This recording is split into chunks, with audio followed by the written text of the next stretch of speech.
பிரம்மத்தை அறிந்தவன் பிரம்மமாகிறான் அப்படின்னு ஒரு பெரியவர் பேசினார் ஒரு கோவில்ல. தைத்திரிய உபனிஷத்து அப்படி சொல்லுதான். இதை கேட்கும் பொழுது நமக்கு ஒரு சந்தேகம் வரும். அது எப்படி? பிரம்மத்தை அறிந்தவன் பிரம்மம் ஆகிறான்னா, சிங்கத்தை அறிந்தவன் சிங்கம் ஆகிறானா, தோசையை அறிந்தவன் தோசை ஆகிறானா? இப்படிப்பட்ட சந்தேகம் நமக்கு வர்றதுல ஒன்றும் ஆச்சரியம் இல்லை. இது இயற்கை. இதுக்கும் அந்த பெரியவரே பதில் சொல்றார். சிங்கம் வேற, நாம வேற. அதனால சிங்கத்தை அறிந்தவன் சிங்கமாக மாட்டான். ஆனா பிரம்மம் வேற, நாம வேற இல்லை. அதனால பிரம்மத்தை அறிந்தவன் பிரம்மமாகிறான் அப்படிங்கிறது அவரோட விளக்கம். மனிதன் அவன்தான் தான் பிரம்மங்கிறது தெரியாதனால தான் அதை வேற எங்கேயோ தேடிட்டு இருக்கிறான். கடைசியில் அது தான் தாங்கிறது புரிஞ்சுக்கிற பொழுது அவன் பிரம்மம் ஆயிடுறான். இதை விளக்கறதுக்கு ஒரு உபநிஷத்து கதையே இருக்கு. நமக்கு தெரிஞ்ச கதை தான், ஆனால் அதை வேற விதமான அர்த்தத்தில் விளையாட்டாக சொல்லிட்டு இருக்கிறோம். ஒரு சமயம் ஒரு 10 நண்பர்கள் ஒரு காட்டு வழியாக போயிட்டு இருக்கிறாங்க. குறுக்க ஒரு நதி, அதை கடந்து அடுத்த பக்கம் போகணும். எல்லாரும் ஒரு வழியாக கடந்து அடுத்த கரைக்கு போய் சேர்ந்துட்டாங்க. அங்கே போய் சேர்ந்ததுக்கு அப்புறம் எல்லாரும் பத்திரமா வந்து சேர்ந்துட்டோமா அப்படின்னு தெரிஞ்சுக்கிறதுக்காக எண்ணி பார்க்குறான் அந்த கூட்டத்து தலைவன். அவங்க மொத்தம் 10 பேர். ஆனால் அவன் எண்ணி பார்க்குறப்போ 9 தான் வருது. ஏன்னா அவன் தன்னை விட்டுவிட்டான். எதிரில் நிற்கிறவங்கள மட்டுமே எண்றான். ஐயோ 10வது ஆள் எங்கேங்கிறான், பதறான். சரி நீ இரு, நான் எண்ணி பார்க்குறேன்னு சொல்லிவிட்டு இன்னொருத்தன் வந்து எண்றான். அவனும் தன்னை விட்டுட்டு எண்றான். 9 தான் வருது. எல்லாரும் கொய்யோ முறையோன்னு கத்த ஆரம்பிச்சிட்டாங்க. அந்த சமயத்தில் ஒரு பெரியவர் அந்த பக்கமாக வர்றார். என்ன விஷயம்னு விசாரிக்கிறார். 10வது ஆளை 6 அடிச்சுட்டு போட்டுது அப்படின்னு சொல்லி இவங்க அழறாங்க. சரி அழாதீங்க அப்படின்னு சொல்லி அந்த தலைவனை பார்த்து இப்படி வாங்குறார். வர்றான். இப்போ எனக்கு முன்னாடி ஒரு தரம் எண்ணு பார்க்கலாம்ங்கிறார். 1 2 3ன்னு ஆரம்பித்து 9ல் வந்து முடிக்கிறான். உடனே பெரியவர் நீ தான் அந்த 10வது ஆள் அப்படிங்கிறார். இது உண்மை. நாம தான் அது. நாம தான் நம்மளை வேற எங்கேயோ தேடிட்டு இருக்கிறோம். நாம எங்கேயோ தேடிட்டு இருக்கிறோமே, அந்த பிரம்மம் நாம தான். இப்படி ஒரு பெரிய உண்மையை விளக்கறதுக்காக தான் அப்படி ஒரு கதை சொல்லப்பட்டது. ஆனால் அதை வந்து நாம் வேற விதமாக வேடிக்கையாக உபயோகப்படுத்திக்கிட்டு இருக்கிறோம். எப்படி தெரியுமா? ஒரு ஆத்தங்கரையில் ஒரு 10 பேர் முழிச்சுக்கிட்டே நின்றுக்கிட்டு இருந்தாங்களாம். அந்த பக்கமாக வந்த ஒருத்தன் ஏன் இப்படி முழிச்சுக்கிட்டு நிற்கிறீங்கன்னு கேட்டிருக்கிறான். எங்களுக்கு நீச்சல் தெரியாது, நாங்கள்லாம் அடுத்த கரைக்கு போய் சேரணும் அப்படின்னு நாங்களாம். சரி நாங்கள் கொண்டுட்டு போய் விடுறேன். எல்லாரும் அக்கறைக்கு போய் சேர்ந்த உடனே ஆளுக்கு ₹1 வீதமாக மொத்தம் ₹10 எனக்கு கொடுக்கணும் அப்படின்ட்டுருக்கான் இவன். சரின்னு ஒத்துக்கிட்டாங்க. இவன் ஒவ்வொருத்தராக கையை பிடிச்சி மெதுவாக ஆற்றுல இறக்கி அழைச்சிட்டு போயிட்டான். 9 பேரை கரை சேர்த்துட்டான். 10வது ஆள் பாதி ஆற்றுல போயிட்டு இருக்கிறப்போ திடீர்னு வெள்ளம் வந்துட்டுது. புடி நழுவி போச்சு. கையை விட்டுட்டான். வெள்ளம் அடிச்சுட்டு போட்டுது. அழைச்சிட்டு வந்தவன் நீச்சல் அடித்து தட்டு தடுமாறி கரைக்கு வந்து சேர்ந்துட்டான். கரையில் இருந்தவங்களுக்கு இந்த விஷயம் தெரியாது. இருந்தாலும் இவன் உடம்பு பூரா நனைஞ்சி கொஞ்சம் அதிகமாக மூச்சு வாங்க நின்றுக்கிட்டு இருந்தானா, ஏங்க ஏன் இப்படி மூச்சு வாங்குது, என்ன விஷயம் அப்படின்னு கேட்டாங்களாம். அதுக்கு இவன் கொஞ்சமாக அலட்டிக்காம சொன்னானா, வேற ஒன்றும் இல்லை, நீங்கள் கொடுக்க வேண்டிய ₹10 ₹1 குறைஞ்சி போச்சு அவ்வளவுதான் அப்படின்னானா. ஒருத்தரை பார்த்து உன்னுடைய நண்பர்கள் யார் அப்படின்னு ஒரு கேள்வி கேட்டு பாருங்க. கொஞ்சம் யோசிச்சு யோசிச்சு பதில் சொல்லுவாங்க. அவங்க கிட்டேயே உன்னுடைய எதிரிகள் யார் அப்படின்னு கேளுங்க, கடகடன்னு ஒப்பிச்சிருவாங்க. நம்ம மனசு இருக்க, அது எப்படின்னா நம்ம நண்பர்களை விட எதிரிகளை அது நல்லா ஞாபகத்தில் வச்சுக்கும். இது ஒரு ஆச்சரியமான உண்மை. உங்களால் நண்பர்களை மறந்துட முடியும், ஆனால் எதிரிகளை மறந்துட முடியாது. இது ஒரு வேடிக்கையான நிலைமை தான். அழகான தருணங்களை வந்து நாம் ஏன் மறந்துடுறோம்? இது இயற்கை. ஏன்னா நம்ம மனசு மலர்களை கவனிக்கிறது இல்லை, அதில் இருக்கிற முள்ளை தான் கவனிக்குது. தன்னை காயப்படுத்துகிற எதையும் அது உடனே கண்டுகொள்ளுது. ஒரு தெளிந்த சிந்தனை உடைய மனசு மிக அழகாக உள்ள எல்லாத்தையும் கவனிக்கும். அது நன்றியுடன் உணரக்கூடிய எல்லாத்தையும் பார்த்து குறிச்சிக்கும். இப்படிப்பட்டவங்க வாழ்க்கை இயல்பாகவே நல்லா அமையும். அது ரொம்ப அபூர்வம். மனசில் உள்ள ஒரு சிறிய அமைப்பை வந்து மாற்றுவதை பொறுத்து தான் இந்த விஷயம் அப்படிங்கிறார் ஓஷோ. ஒரு யூத கோவில் இருந்துதான். அது யூதர்களின் மடமாகவும் இருந்தது. அங்கே ஒரு தலைமை குரு, அவர் ரொம்ப கண்டிப்பானவர். அந்த கோவிலை ஒட்டி ஒரு தோட்டம். ஒரு நாள் காலையில் அந்த தோட்டத்தில் 2 இளம் யூதர்கள் நடந்து போய்கிட்டு இருக்கிறாங்க.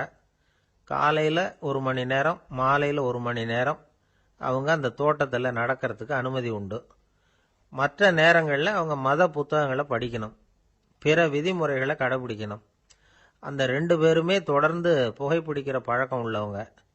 ஆனால் கோவில் மடத்தில் இருக்கிறப்போ அவங்க புகைப்பிடிக்க முடியாது, அது கடுமையான குற்றம். சரி, நாம் தோட்டத்தில் இருக்கிறப்போவாவது புகைப்பிடிக்கலாமா அப்படின்னு ஒரு ஆசை அவங்க 2 பேருக்குமே. இருந்தாலும் பயம். இப்படி கேட்டால் மதகுரு என்ன சொல்லுவாரோ அல்லது என்ன செய்வாரோங்கிற பயம். இப்படியே கொஞ்ச நாள் ஆச்சு. ஒரு நாள் இந்த 2 பேரில் ஒருத்தன் ரொம்ப கலங்கி போய் அந்த கோவில்ல இருந்து வெளியில் வந்துக்கிட்டு இருந்தான். வந்தவன் நேராக தோட்டத்து பக்கம் போனான். அங்கே இன்னொருத்தன் ஆனந்தமாக புகை பிடிச்சிக்கிட்டு இருக்கிறான். அதை பார்த்து தான் இவனுக்கு அதிர்ச்சி. அட கடவுளே, என்ன இது, நீ கேட்காமலே ஆரம்பிச்சிட்டியா அப்படின்னா. இல்லை இல்லை, நான் கேட்டுவிட்டு தான் ஆரம்பிச்சிருக்கேன்னா அவன். அப்படியா, என்ன மனுஷன் இவர், நானும் தான் கேட்டேன், என்ன கண்ணாபுண்ணான்னு திட்டிவிட்டார். இது என்ன கோவிலா இல்லை நரகமா? உனக்கு புகை பிடிக்கணும்னு ஆசையாக இருந்தால் நரகத்துக்கு போகணும்னு சொல்லிவிட்டார். அது சரி, உன்னை மட்டும் எப்படி அனுமதிச்சார் அப்படின்னு கேட்டான் இவன். அவன் சிரிச்சுக்கிட்டே, நீ எப்படி கேட்ட சொல்லு அப்படின்னா. நாம் இந்த தோட்டத்துக்கு வர அனுமதிக்கப்பட்டிருக்கிறதே ஜபத்துக்காகத்தானே, அதனால் நான் ஜபம் சொல்லும் பொழுது புகை பிடிக்கலாமா அப்படின்னு கேட்டேன். அதுக்கு தான் அவர் சத்தம் போட்டு என்னை அடிக்கவே வந்துட்டார் அப்படின்னா இவன். நீ ஒரு மாதிரியாக கேட்டிருக்க, நான் வேற மாதிரியாக கேட்டிருக்கிறேன். ஜபம் சொல்லும்போது புகை பிடிக்கலாமான்னு நீ கேட்டிருக்க. ஐயா, புகை பிடிக்கும் பொழுது ஜபிக்கலாமா அப்படின்னு நான் கேட்டேன். அதில் தப்பு ஒன்றும் இல்லை அப்படின்னு பதில் சொல்லிட்டார் அப்படின்னா. ஒரு சிறிய மாற்றம்தான் அது மிகப்பெரிய மாறுதலை ஏற்படுத்தி விட்டது. மனசு நல்ல விதமாக சிந்திக்க ஆரம்பிச்சுட்டுதுன்னா மகிழ்ச்சிக்கு பஞ்சம் இல்லை. ஒரு கஞ்சன் ஆற்றுல விழுந்துட்டான். வெள்ளத்தில் தத்தளிச்சுக்கிட்டு இருக்கிறான். கரையில் நின்ன ஒருத்தர், உன் கையை கொண்டா இப்படி பிடிச்சி இழுத்து கரையில் சேர்த்து விடுறேன்னார். எதையும் கொடுத்து பழக்கம் இல்லாத அவன் கையையும் கொடுக்க மாட்டேன்னுட்டான். இவர் பார்த்தார். உன் கையை கொடுன்னு சொல்றதுக்கு பதிலாக நான் என் கையை கொடுக்குறேன் பிடிச்சிக்கோ அப்படின்னார். அவன் கப்புன்னு பிடிச்சிக்கிட்டான், இழுத்து கரையில் போட்டார். ஒரு தந்தை தன்னோட பிள்ளைய ரொம்ப தைரியசாலியாக வளர்க்கணும்னு ஆசைப்பட்டார். அதுக்காக அவனை கூப்பிட்டு உட்கார வச்சு இப்படி உபதேசம் பண்ணார். இதை பாருப்பா, நான் உன்னாட்டம் இருக்கிறப்போலாம் எதுக்கும் பயப்பட மாட்டேன், ரொம்ப துணிச்சலாக இருப்பேன். ஒரு நாள் ஒரு அப்பாவி எலிய ஒரு பூனை துரத்திட்டு ஓடிச்சு. நான் உடனே என்ன செஞ்சேன் தெரியுமா?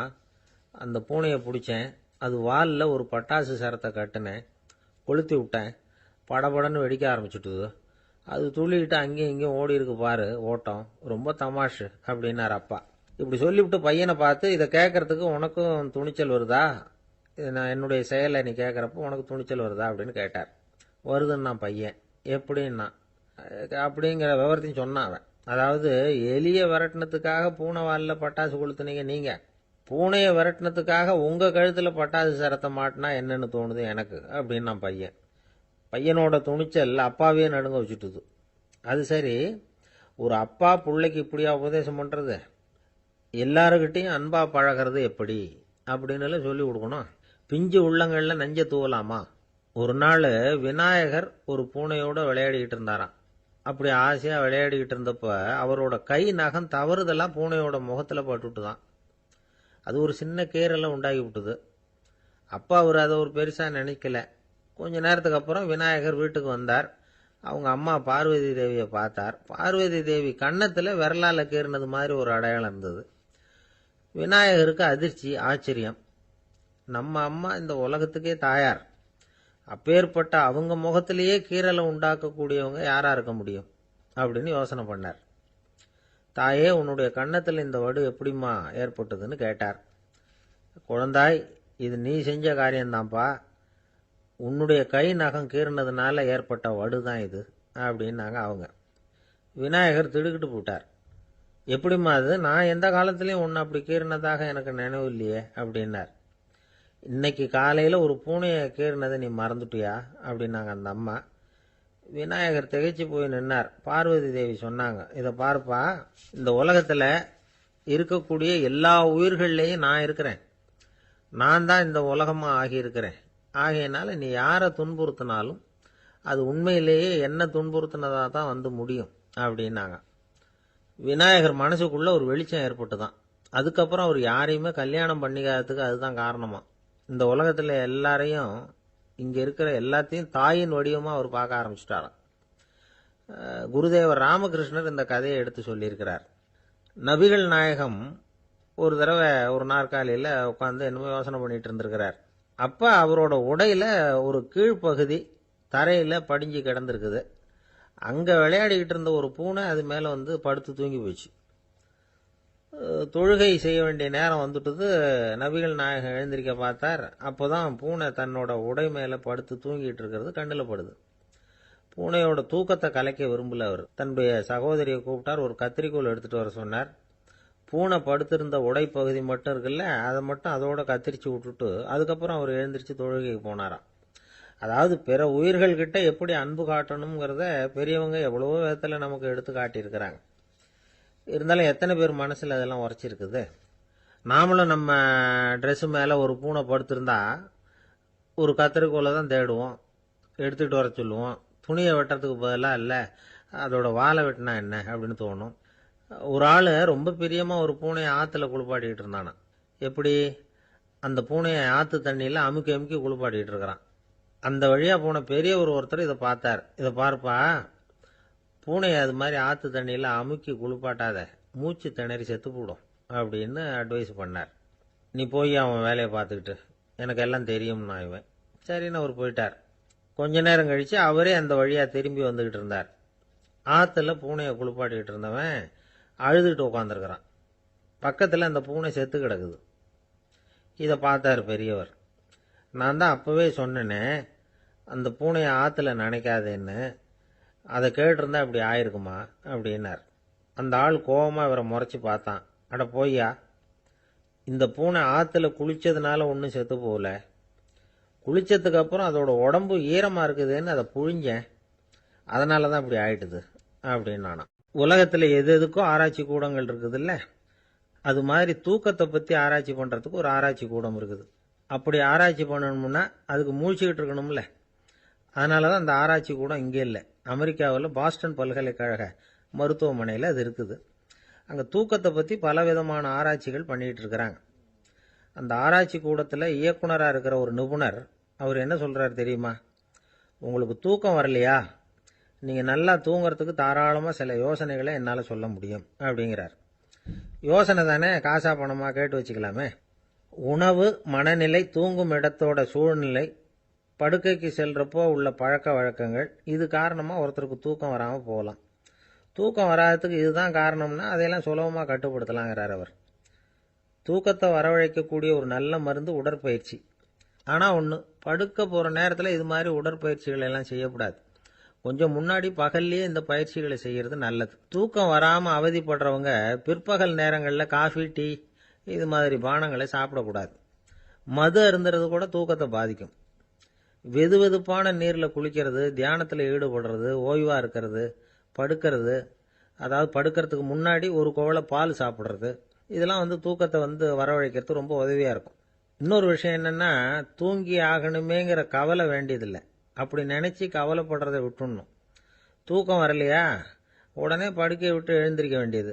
வெளியில் வாங்க, வேறு ஏதாவது வேலையில் ஈடுபடுங்க, கொஞ்சம் நேரம் உலாவுங்க, அல்லது ஏதாவது ஒரு புஸ்தகத்தை எடுத்து படிங்க. களைப்பு ஏற்பட்டால் மறுபடியும் படுக்கைக்கு போங்க, தூக்கம் தானே வந்துடும். ஒரு விஷயத்தை மட்டும் நல்லா ஞாபகத்தில் வச்சுக்கணும். படுக்கைக்கு போகிறப்போ உங்கள் மற்ற எல்லா பிரச்சனைகளையும் மறந்துடணும். அது எப்படி சார் முடியும், அந்த நேரம் தானே எல்லா பிரச்சனையும் வரிசையாக ஞாபகத்துக்கு வருது அப்படின்னு நாம் நினைக்கலாம். ஆனால் பழக்கத்தில் அதை நாம் மாற்றிக்க முடியும். கொஞ்சம் முயற்சி பண்ணணும், அவ்வளோதான். இது எல்லாமே ஆராய்ச்சி பண்ணி பார்த்துட்டு அந்த நிபுணர் சொல்கிற கருத்து தான். இன்னொரு விஷயமும் அவர் சொல்கிறார். அது என்னென்னா, உடல் கோளாறு காரணமாக தூக்கம் வராமல் அவதிப்படுறவங்களுக்கெல்லாம் இந்த யோசனைகள் சரியாக வராது அப்படிங்கிறார். அதுக்கெல்லாம் மருத்துவ சிகிச்சை கொடுத்து தான் சரி பண்ணணும்.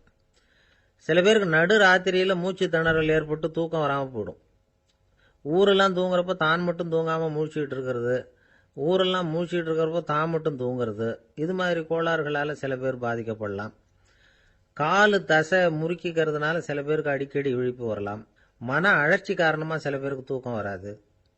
இது மாதிரி கோளாறுகளுக்கெல்லாம் அதுக்கு தகுந்த மாதிரி சிகிச்சை கொடுத்து தான் சரி பண்ண வேண்டியிருக்கும்.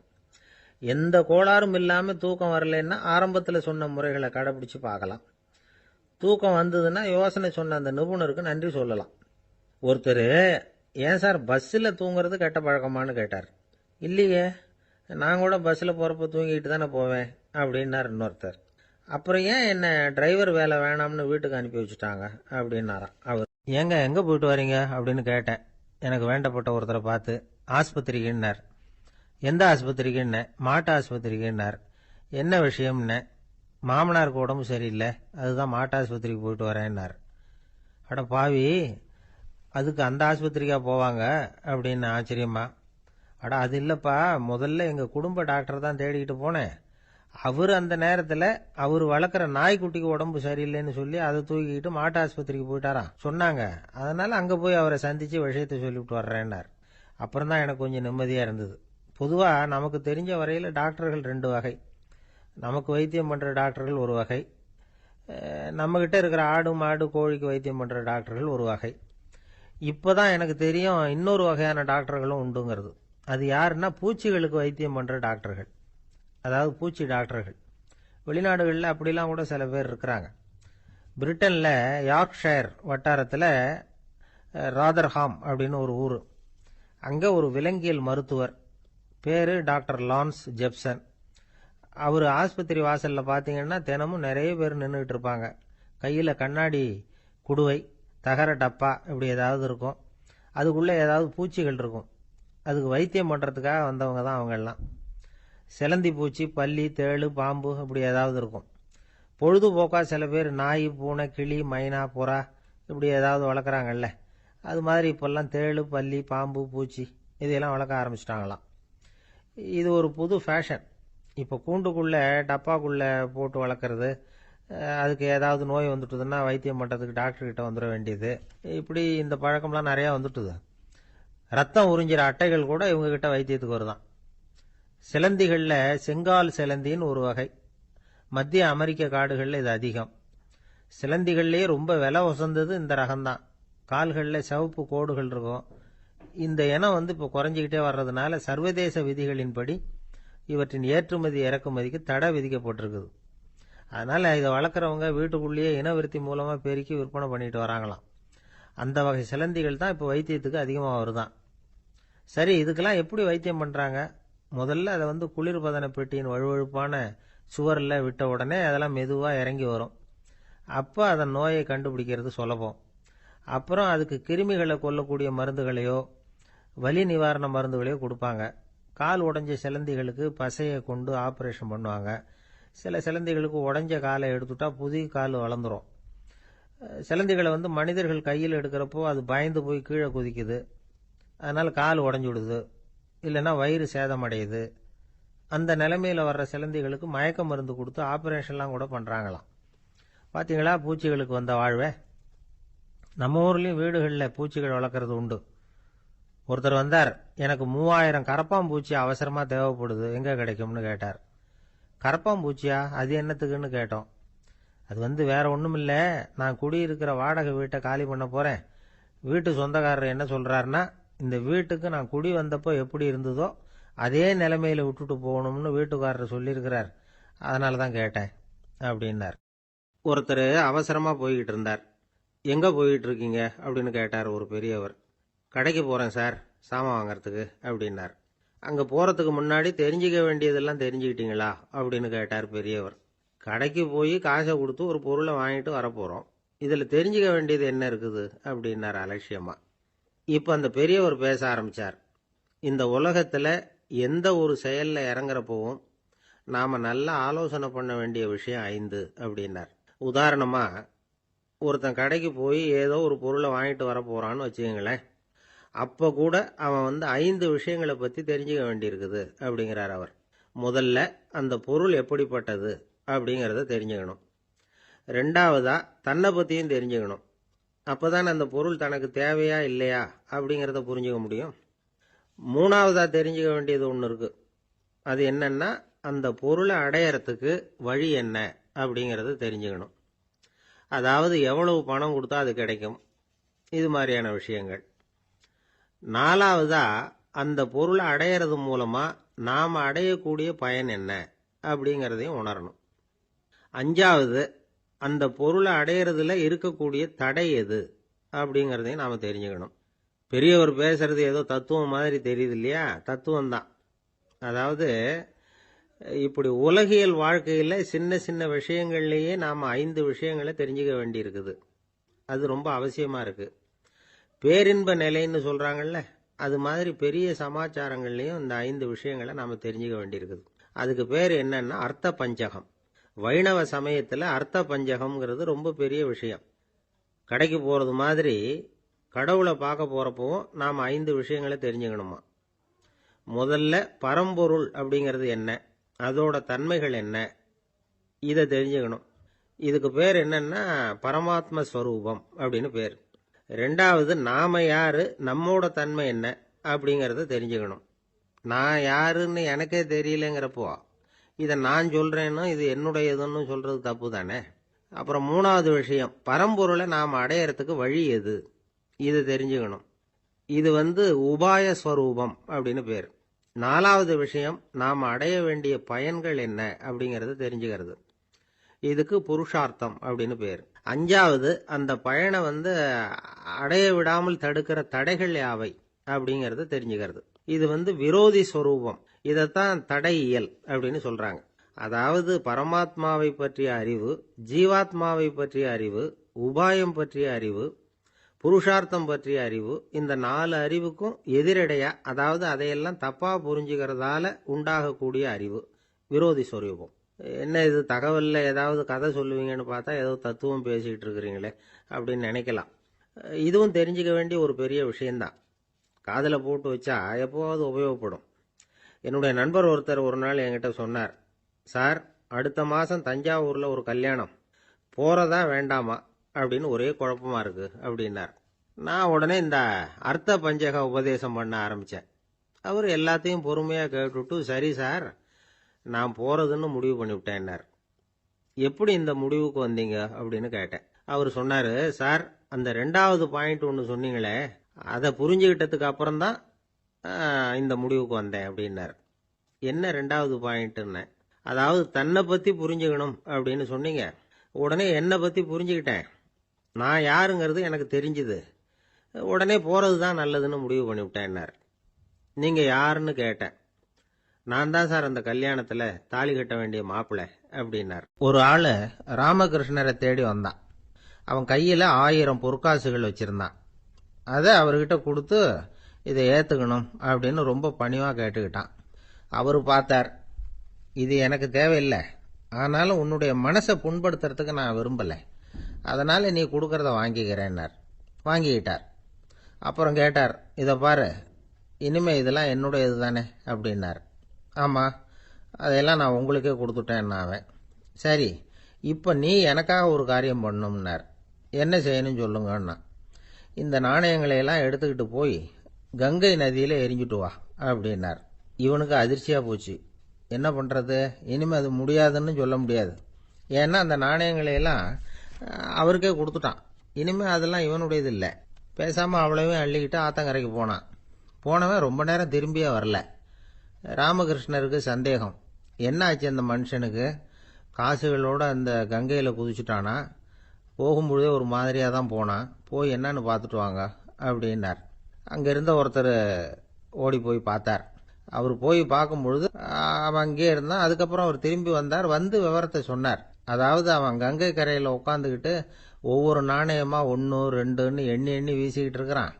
அவனை சுற்றி ஒரு கும்பல் நின்றுக்கிட்டு அவனை தடுத்துக்கிட்டு இருக்குது அப்படின்னு விவரத்தை சொன்னார் போயிட்டு வந்தவர். இதை கேட்டதும் ராமகிருஷ்ணரே புறப்பட்டு அங்கே போனாராம்.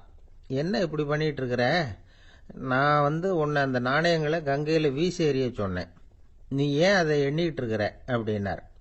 பழக்கம்தான் காரணம், நான் ஒவ்வொரு நாளும் ஒவ்வொன்றா சேமித்து வச்சேன், இன்றைக்கி என்கிட்ட நிறைய இருக்குது, உங்களுக்கு ஒரு 1000 நாணயங்களை கொடுக்கணுங்கிறது என்னோட ஆசை அப்படின்னா.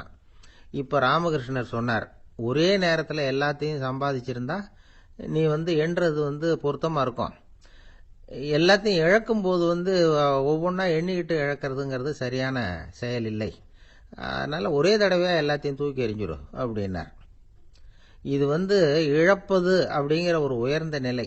இதை நாம் யதார்த்த வாழ்க்கையில் சம்மந்தப்படுத்தி பார்த்து குழப்பிக்கிட்டு இருக்கக்கூடாது. இழக்கிறேன்னு சொல்லிக்கிட்டு இருக்கிற காசையெல்லாம் ஆற்றுலையும் குளத்துலையும் கொண்டு போய் எரிஞ்சிட்டு வாங்க அப்படின்னு உபதேசம் பண்ணுறதாக யாரும் நினச்சிடக்கூடாது. இதில் நாம் புரிஞ்சுக்க வேண்டியது என்னன்னா, எதையாவது ஒன்றை இன்னொருத்தருக்கு கொடுக்கணும் அப்படின்னு விருப்பப்பட்டா அதை மனப்பூர்வமாக கொடுத்துடணும். கொடுத்துட்டு அதையே நினச்சிக்கிட்டு இருக்கக்கூடாது. நம்மால் ஒருத்தர் ஒரு 100 ரூபாய் நோட்டை தன்னுடைய நண்பர் ஒருத்தர்கிட்ட கொடுத்து, இது உனக்கு தான் வச்சுக்கோ அப்படின்னார். அவர் பார்த்தார். இது இனிமே எனக்கு தானே சொந்தம் அப்படின்னார். ஆமான்னார் அவர். அப்படின்னா எனக்காக நீ ஒரு உதவி செய்யணும்னார். சொல்லுங்க செய்கிறேன்னார் அவர். இந்த 100 ரூபாய் நோட்டை தீ வச்சு கொளுத்தி விடுனார். இவர் அதிர்ச்சியாகி அவரை பார்த்தார். இப்போ அவர் சொன்னார், நீ எனக்கு அன்பாக கொடுத்தது இது, இந்த நோட்டு கள்ள நோட்டுங்கிறது எனக்கு முன்னாடியே தெரியும், சீக்கிரம் கொளுத்தி விடு, அதுதான் நம்ம 2 பேருக்குமே நல்லது அப்படின்னாராம் அவர். ஒரு ஊரில் ஒரு ஆள் இருந்தான். அவனுக்கு ஒரே ஒரு மகள். அவளை நல்ல இடத்துல கட்டி கொடுக்கணும்னு ஆசைப்பட்டான். அதுக்காக மாப்பிள்ளை தேடிட்டு இருந்தான். அவன் கொஞ்சம் வசதியான ஆள், அதனால் நிறைய பேர் வந்தாங்க.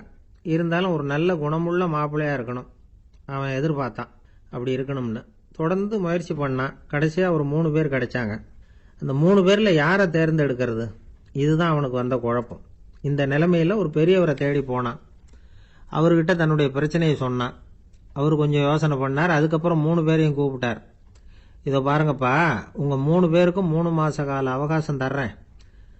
நீங்கள் இப்போ போகலாம். 3 மாதம் கழித்து திரும்பி வரலாம். அப்படி வரும்பொழுது இந்த 3 மாத காலத்தில் நீங்கள் செஞ்ச நல்ல காரியம் ஏதாவது ஒன்று சொல்லணும். அதை வச்சு உங்களில் ஒருத்தரை நாங்கள் தேர்ந்தெடுத்துக்கிறோம் அப்படின்னு சொன்னாராம். 3 பேரும் சரின்னு சொல்லிவிட்டு திரும்பி போயிட்டாங்க. 3 மாதம் ஆச்சு. அதுக்கப்புறம் ஒரு நாள் திரும்பி வந்தாங்க. அவர் அவங்கள கூப்பிட்டு உட்கார வச்சார். அப்புறம் கேட்டார், இப்போ சொல்லுங்கள், இந்த 3 மாத காலத்தில் நீங்கள் செஞ்சிருக்கிற ஏதாவது ஒரு நல்ல காரியத்தை சொல்லுங்க அப்படின்னார். முதல்ல ஒருத்தன் எழுந்திருச்சு நின்னான். ஐயா, எங்கள் அப்பா இறந்த பிறகு அவரோட கணக்கு வழக்குகளை எடுத்து பார்த்துக்கிட்டு இருந்தேன். அவர் ஒரு வியாபாரிகிட்ட 10,000 ரூபா கடன் வாங்கியிருக்கிறதாக எழுதியிருந்தார். அந்த வியாபாரியும் இப்போ உயிரோடு இல்லை. இருந்தாலும் அந்த வியாபாரியோட மகனை தேடி கண்டுபிடிச்சேன். கணக்கு புத்தகத்தை காட்டினேன். எங்கள் அப்பா உங்கள் அப்பா கிட்ட 10,000 ரூபா கடன் வாங்கியிருக்கிறதாக இதை எழுதியிருக்கிறார். அதனால் அதை திருப்பி கொடுக்கறதுக்காக வந்திருக்கிறேன். இந்தாங்க அந்த பணம் அப்படின்னு சொல்லி கொடுத்துட்டு வந்துட்டேன் அப்படின்னு நானாம். இதை பெரியவர் கவனமாக கேட்டுக்கிட்டார். அதுக்கப்புறம் 2வது இளைஞன் எழுந்திருச்சான். ஐயா, நான் போன மாதம் ஒரு நாள் ராத்திரி வேளையில் ஒரு காட்டுப்பாதை வழியாக எங்கள் ஊருக்கு போய்கிட்டு இருந்தேன். அந்த சமயத்தில் அந்த வழியாக வந்துக்கிட்டு இருந்த ஒரு வழிப்போக்கர்கிட்ட 4-5 திருடர்கள் வம்பு வளர்த்து அவர்கிட்ட இருந்த பொருளை எல்லாம் கொள்ளையடிச்சிக்கிட்டு இருந்தாங்க. நான் உடனே ஒரு குச்சியை எடுத்துகிட்டு ஓடினேன். அந்த திருடர்களை அடித்து விரட்டினேன். பொருளை எல்லாம் மீட்டு அந்த வழிப்போக்கர்கிட்ட ஒப்படைச்சேன். அவரை பத்திரமா அழைச்சிட்டு போய் அவர் வீட்டில் விட்டுட்டு வந்தேன் அப்படின்னு நானும். இதையும் பெரியவர் கவனமாக கேட்டுக்கிட்டார். அடுத்தபடியாக 3வது இளைஞன் எழுந்திருச்சான். ஐயா, போன மாதம் ஒரு நாள் நான் ஒரு மலைப்பாதை வழியாக போய்கிட்டு இருந்தேன். மலைப்பாதை விளிம்பில் ஒரு மதகு கட்டை, அது மேலே ஒரு ஆள் படுத்து தூங்கிட்டு இருந்தான். அந்த பக்கம் தவறி உருண்டு விழுந்திருந்தான்னா அதில் பாதாளம். அது மலையடி வாரத்தில் போய் தான் விழணும், அவ்வளவு பள்ளம். அது தெரியாமல் அவன் பாட்டுக்கு தூங்கிட்டு இருந்தான்.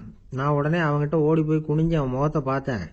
அப்போ தான் புரிஞ்சுது, அவன் ஏற்கனவே எனக்கு தெரியும். அவனை எனக்கு நிறைய கெடுதல் பண்ணியிருக்கிறான், இடைஞ்சல் கொடுத்தவன்.